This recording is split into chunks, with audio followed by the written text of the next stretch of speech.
Chapter 10 फसल उत्पादन एवं प्रबंध। पहला क्वेश्चन, जब एक ही किस्म के पौधे को किसी बड़े पैमाने पर उगाया जाता है तो उसे क्या कहते हैं? फसल कहते हैं। भारत में मुख्यतः कितने प्रकार के फसल उगाए जाते हैं? तो 3 प्रकार के। सोयाबीन, कपास, धान, मकई, मूंगफली किस प्रकार की फसल है? तो खरीफ फसल। खरीफ फसल को कब बोया जाता है? तो जून जुलाई। खरीफ फसल को कब काटा जाता है? तो अक्टूबर से लेकर के दिसंबर तक। शीत ऋतु में बोए जाने वाले तथा मार्च तक कटाई जाने वाले पौधे को क्या कहते हैं? तो रबी फसल। गेहूं, चना, आलू, सरसों, अलसी, मटर etc किस प्रकार की फसल है? तो रबी फसल है। जायद फसल को कब लगाया जाता है? तो ग्रीष्म ऋतु यानी मार्च से जून के बीच में। दलहनी फसल किस प्रकार की फसल है? तो जायद फसल। फूलों, फलों, सब्जियों को बड़े पैमाने पर उत्पादन किया जाता है, क्या कहलाता है? तो हॉर्टिकल्चर।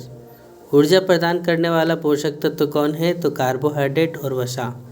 शरीर के कटे फटे अंगों को मरम्मत करने के लिए पोषक तत्वों को क्या नाम है? तो प्रोटीन। चावल, गेहूं, मक्का, बाजरा, ज्वार etc से कौन सा पोषक तत्व प्राप्त होता है? तो कार्बोहाइड्रेट। सोयाबीन, चना, मसूर, अरहर, मटर etc से कौन सा पोषक तत्व प्राप्त होता है? प्रोटीन। सरसों, मूंगफली, सूरजमुखी, तीसी, तिल etc से कौन सा पोषक तत्व प्राप्त होता है? तो वसा। कार्बोहाइड्रेट प्रदान करने वाले फसल को क्या कहते हैं? अनाज। प्रोटीन प्रदान करने वाले फसल को क्या कहा जाता है? तो दलहनी फसल। वसा प्रदान करने वाले फसल को क्या कहा जाता है? तेल वाला बीज। सब्जियों तथा फलों में कौन सा पोषक तत्व प्राप्त होता है? तो विटामिन एवं खनिज लवण। जिस फसल से रेशे प्राप्त होते हैं उसे कौन सा फसल कहा जाता है? तो रेशेदार फसल। जूट एवं कपास किस प्रकार की फसल है? तो रेशेदार फसल। भारत की कितनी आबादी कृषि एवं पशुपालन पर निर्भर है? तो 70%। किसानों द्वारा फसल उत्पादन के दौरान किए जाने वाले समस्त क्रियाकलापों को क्या कहते हैं? तो कृषि पद्धति। फसल उगाने से पहले मिट्टी तैयार करना क्या कहलाता है? तो पोला बनाना। किसानों का मित्र किसे कहा जाता है? केचुआ। खेत की मिट्टी को समतल बनाने वाले औजार को क्या कहते हैं? पाटल। बीजों को बोना क्या कहलाता है? बुआई। जब बीजों को हाथ से छींट कर बोया जाता है तो उसे क्या कहते हैं? छिटका बुआई। मिट्टी में पोषक तत्वों को स्तर बनाए रखने के लिए जिन पदार्थों को मिलाया जाता है उसे क्या कहते हैं? तो खाद या उर्वरक। जंतुओं के अपशिष्ट को क्या कहते हैं? तो खाद। Potassium, phosphorus, nitrogen, NPK, urea, ammonium sulphate, super phosphate, potash किसका उदाहरण है? तो उर्वरक। राइजोबियम जीवाणु कहाँ पाया जाता है? तो फलीदार फसल में।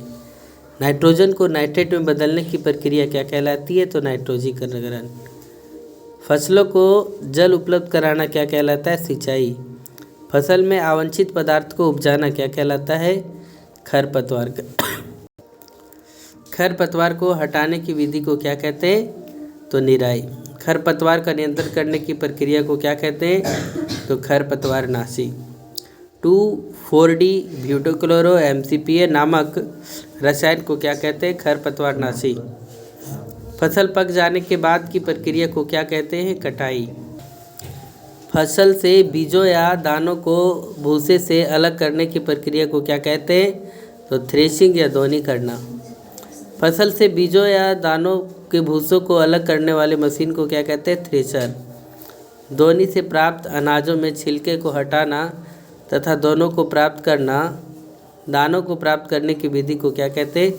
ओसाई। कटाई के बाद अनाजों को भविष्य में उपयोग करने के लिए सुरक्षित रखने की विधि को क्या कहते हैं? भंडारण। पशुओं को पालकर खाद्य पदार्थ उत्पादन करना क्या कहलाता है? पशुपालन। बीजों को बड़े पैमाने पर भंडारण करना क्या कहलाता है? साइलो। हार्वेस्टर मशीन द्वारा फसल की कटाई की जाती है।